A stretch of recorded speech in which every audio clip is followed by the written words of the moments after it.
এই গুহ ক্ষণত কিনো দৰে মই তাৰো পৰিহিতে কল্পনাৰো অতীত মহাৰাজ পাৰিব জানো এই এঘাত আপুনি নিষ্পাপ অন্তৰে মহাৰাজ সূৰ্যবংশী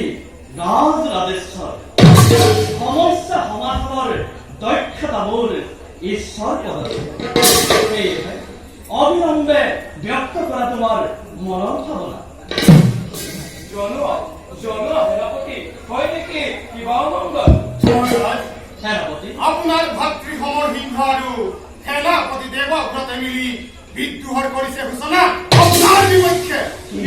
মহাৰাজ সমৰ সিংহ আৰু সেনাপতিয়ে বিদ্ৰোহৰ কৰিছে ঘোষণা মহাৰাজ গুপ্তচৰৰ মুখে মই শুনিলো বাতৰি আৰু অনুসন্ধান চলালো মই গোপনে আৰু প্ৰত্যক্ষ প্ৰমাণ পালো তাৰ পত্নীৰ পৰিচালনা কৰি ৰাজদ্ৰোহ কৰিছে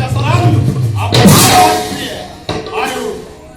পক্ষপাতিত্ব কৰিছে সেনাপতি দেৱব্ৰতে মন্ত্ৰীবৰ আপোনাৰ কন্যাই মহাৰাজ কঠোৰ বিচাৰ কৰক সিহঁতৰ কন্যা জামাতা নকৰ মিছাৰ ৰাজকৰি নাই পৰিত্যাগ মহাৰাজ ৰাজকৰি নাই পৰিত্যাগ কিন্তু এই বিদ্ৰোহৰ উদ্দেশ্য কি ৰাজ্যৰ কাৰণে মহাৰাজ ৰাজ্যৰ কাৰণে মহাৰাজ ৰাজ্যৰ কাৰণে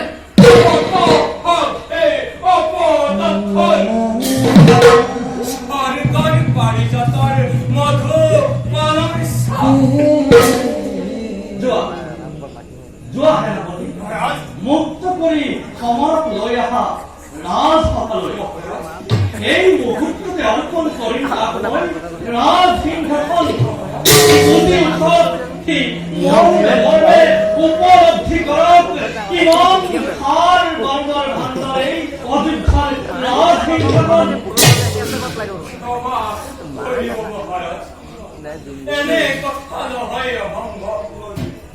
জীৱন্ত কালত অজিন্ত জনকে সিংহাসন সূৰ্যবংশত নাহিব কলংক মহাৰাজ হে ৰাজভক্ত